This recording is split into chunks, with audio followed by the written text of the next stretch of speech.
ఈ స్కూల్కి చీఫ్ గెస్ట్గా వస్తే నేనే పోయి ఇన్వైట్ చేయాలని. ఆ అవకాశం మీకు 4 ఏళ్ళు మాత్రమే.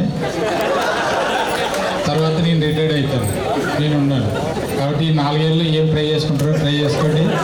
4 ఏళ్ళ లోపల రండి, నేనే రిసీవ్ చేసుకుంటాను. ఒకటి ఉదయం నాగరాజ్ సార్ గారి పేపరు జయలక్ష్మ మేడం చించినారు ఒకసారి. మరి ఒకసారి చించితేనే 3 పోస్టులు కొట్టినాడంటే 2-3 సార్లు చించితే ఇంకెన్ని పోస్టులు కొట్టినాడు. అలాగే ఇప్పుడు మన సార్ ఒకసారి అన్నారు, ఆయన సివిల్స్కి పోయేటోడు, అంత నాలెడ్జ్ ఉందని. బహుశా మేడం గారు 5-6 సార్లు చించిండాల్సిందేమో. అప్పుడు పొరపాటున ఒకసారి చించింది. సరే, మరి అవకాశం లేదు చించడానికి, కాబట్టి ఒకసారి ట్రై చేసుకోవాలి. Sir group 1, group 2 prelims pass అయినారు, మెయిన్స్ ప్రిపేర్ అవుతున్నారు. చాలా వెరీ నాలెడ్జ్ఫుల్ పర్సన్, నాకు చాలా హెల్ప్ఫుల్గా ఉంటారు సార్. డిప్యూటీ కూడా స్క్రీనింగ్ టెస్ట్ పాస్ అయినాడు, డిప్యూటీ ఎడ్యుకేషన్ ఆఫీసర్. సార్కి అవకాశం ఉంది, సార్కి అవకాశం ఉంది.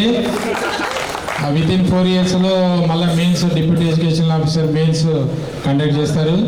దాంట్లో సెలెక్ట్ అయ్యి ఆదోని డివిజన్కి డిప్యూటీ వచ్చి మా స్కూల్కి వస్తే ఖచ్చితంగా నేనే రిసీవ్ చేసుకొస్తాను.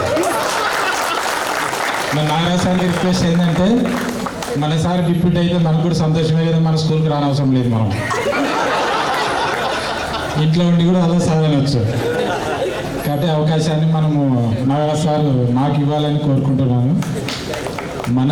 మన స్నేహితులు, మన తెలిసిన వాళ్ళు, మన ఫ్రెండ్స్ ఉన్నత స్థానానికి ఎదిగితే అంతకంటే సంతోషం వేరే ఉండబోదు కూడా. కాబట్టి ఉదయం నుంచి మీ ఉత్సాహం చూస్తా అంటే నాకు ఒకటి అనిపిస్తుంది, ఒక 17 ఏళ్ళ తర్వాత పుట్టి నేను మీ బ్యాచ్లో ఉంటే బాగుండేది.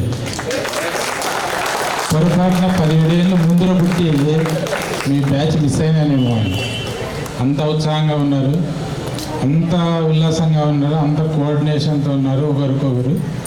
మరి ఇది ఇలాగే మనం జీవితాంతం కంటిన్యూ చేయాలని, ఎవరు ఎక్కడున్నా ఒకరి యోగక్షేమాలు ఒకరు కనుక్కుంటూ ఉండాలని.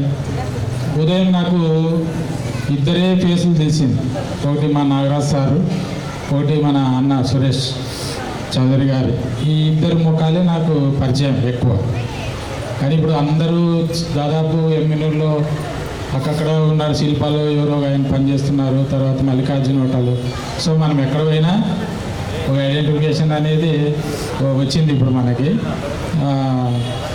మొన్న కూడా లాస్ట్ 2003-2004 బ్యాచ్ జరిగినప్పుడు కూడా ఎమ్మెల్యేలో చాలామంది ఎంప్లాయీస్ ఉన్నారు ఆ బ్యాచ్లో, బ్యాంకుల్లోనూ అక్కడ ఇక్కడ. పాపం నేను పోతేనే ఏం పని సార్ అని చెప్పి వెంటనే వాళ్ళు చేస్తున్న పని పక్కన పెట్టి నా పని చేసి పంపించిన సందర్భాలు ఉన్నాయి. సో అలాంటి బెనిఫిట్స్ మనకు ఉంటాయి. ఏదేమైనప్పటికీ కూడా మీరందరూ హ్యాపీగా ఉండాలని, మీరు మీ పిల్లలు ఆయురారోగ్యేశ్వరాలతో ఉండాలని భగవంతుని కోరుకుంటూ, చివరిగా ఒక మాట,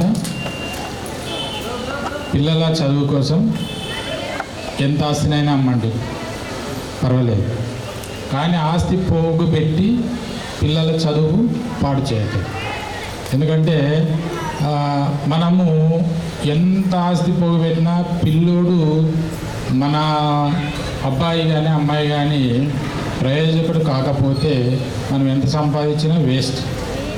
అదే మనము ఒక 10 లక్షలు అప్పు చేసి వాడిని ప్రయోజకం చేస్తే వాడు ప్రయోజకుడే 10 లక్షలు అప్పు తీర్చి ఇంకా నీకు 50 లక్షలు సంపాదించి పెట్టాడు. అది ఒకటి గుర్తుపెట్టుకోండి.